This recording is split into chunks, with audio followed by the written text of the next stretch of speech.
Hey everyone, today's class is the first one for this semester. We're diving into issues in aesthetics and art philosophy. We've added issues to the course title to show that this course is all about thinking together. Let's understand where the issues really lie. In the art field, what questions does philosophy bring up? Why is this course a core course in general education? Philosophy doesn't have any practical value. Similarly, this art philosophy course doesn't have practical value either. We won't be discussing the practical issues of creating art in different areas. We might not even get into specific discussions about the standards for critiquing art. Those topics are usually covered in specific aesthetics courses. This course really doesn't have practical value. But it's about personal enrichment. In higher education, we're not just here to learn a profession or a skill for the future. Higher education is also about intellectual growth, to elevate our thinking and gain a new understanding of the world. In this world, there's a part, I'm talking about the human world, that is art. Art is an essential part of our lives, not something we can do without. We've always had some kind of artistic life, maybe even tried creating art ourselves. At the very least, we're always experiencing some form of art. We often watch TV, and there's art on TV too. For example, when we watch TV dramas, they should be considered as art, right? So, we have different opinions about different TV dramas.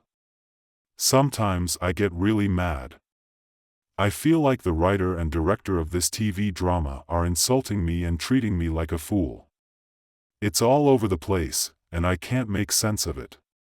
Of course, there are also those who are drawn to such TV dramas. So, it's clear that our artistic life has a wide range of situations. Different people have different preferences.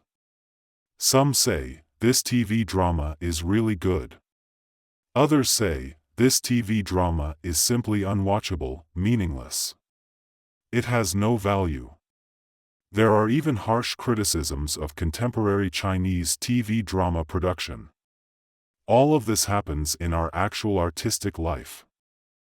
In the gauging of acceptance for artistic works, or when we try to create artistic works ourselves, we cannot be sure whether a poem we wrote can be considered poetry. Questions will arise, and when they do, they will lead to deeper reflection. If we delve into a certain level, that's philosophy. That's philosophy. That represents a kind of intellectual sophistication. Can we get better at appreciating art in our lives? It's something that probably crosses everyone's mind. Let's not miss out on this in our lifetime. Art is a big part of human spiritual activity.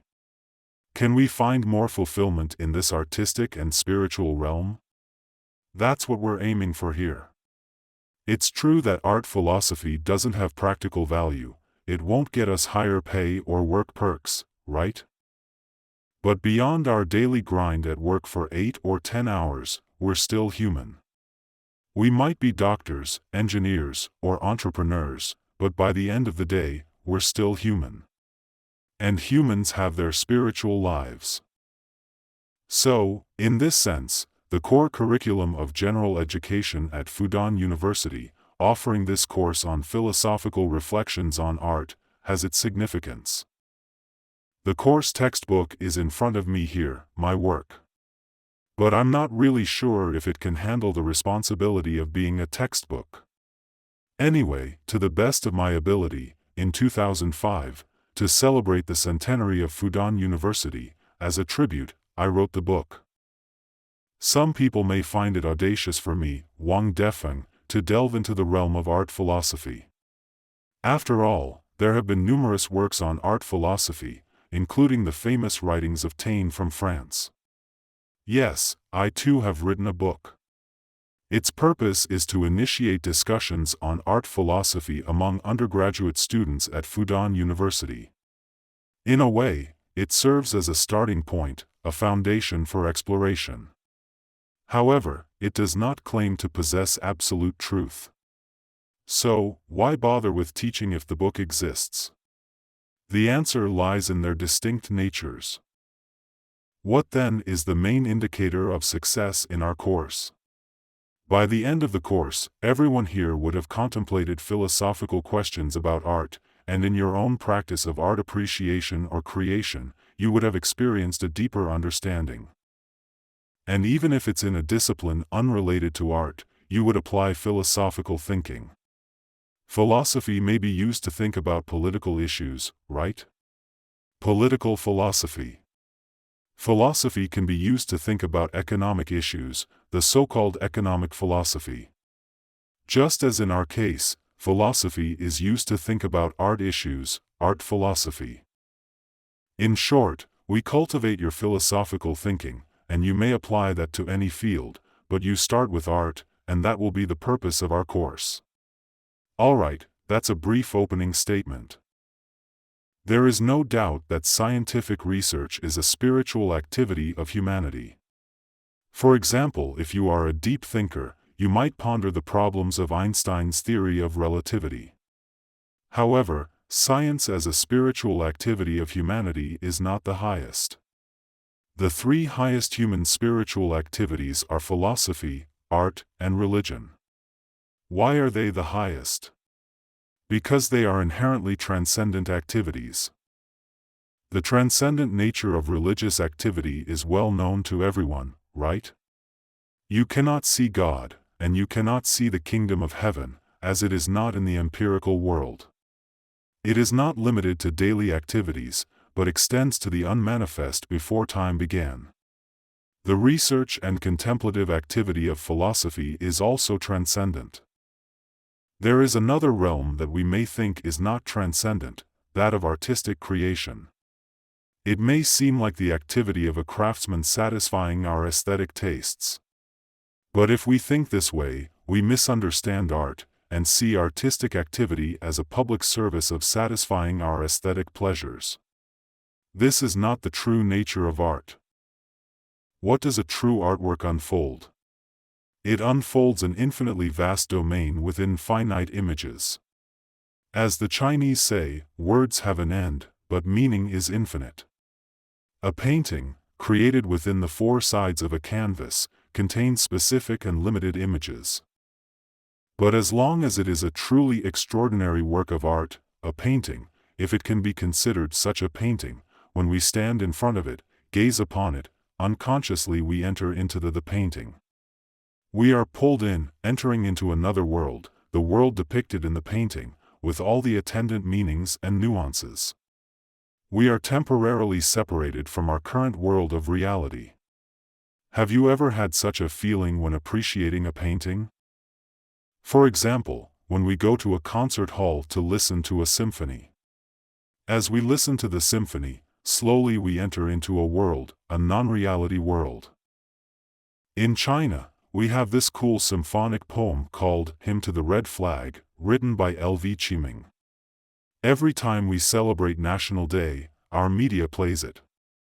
You can hear the catchy melody of Hymn to the Red Flag on TV and radio. It's a piece of art, a musical masterpiece. When we listen to it, we're transported to a world of a free and democratic republic. It's like entering a realm beyond ordinary experience.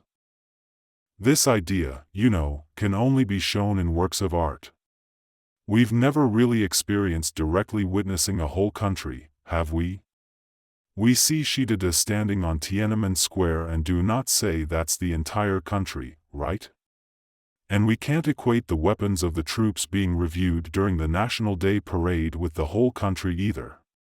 The nation, it's us, the Chinese people, the People's Republic of China.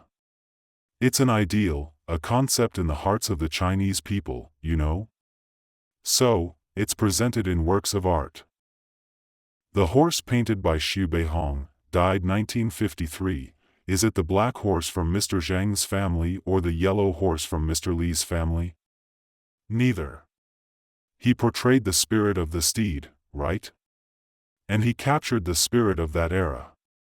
That's why Xu Beihong's horse paintings are so famous. So when we talk about art, we are discussing a transcendent spiritual activity. It is one of the forms of the three highest spiritual activities.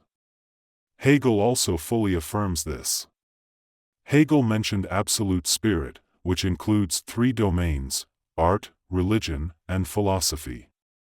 Science is a lower form of spiritual activity compared to art, religion, and philosophy. Nietzsche's statement is very interesting. He said that the things we discover through science are actually things that we have already projected or stuffed into objects beforehand. This stuffing is done through art and religion. Then science is the activity of rediscovering or pulling out what we had previously put in. This statement was incomprehensible to Nietzsche's contemporaries in Europe at the time, and I was also very surprised by it. How can Nietzsche say that the things discovered by science are things that people have already projected onto objects beforehand? We usually think that the things discovered by science are the inherent properties and natural laws of reality itself. But Nietzsche claims that these things were first stuffed in, and then science simply retrieves them. What is this stuffing activity that he refers to? It is art and religion. How are we to understand this? Nietzsche's statement seems to elevate art and religion to a very high level, while perhaps belittling science a bit. It's as if the things you accomplish are really just things you had already projected into the objects, and then you are just rediscovering them. How can we understand this statement? Let's think it through. Human beings were smelting and processing metals very early on, even in the Bronze Age, long before chemistry existed. So the basis for humanity's interaction with the external world was not science, right? So what was the basis then? It was not because we had an understanding of the molecular structure of materials that we started smelting metals. This is a historical fact. So the activity of metal smelting was not based on scientific knowledge.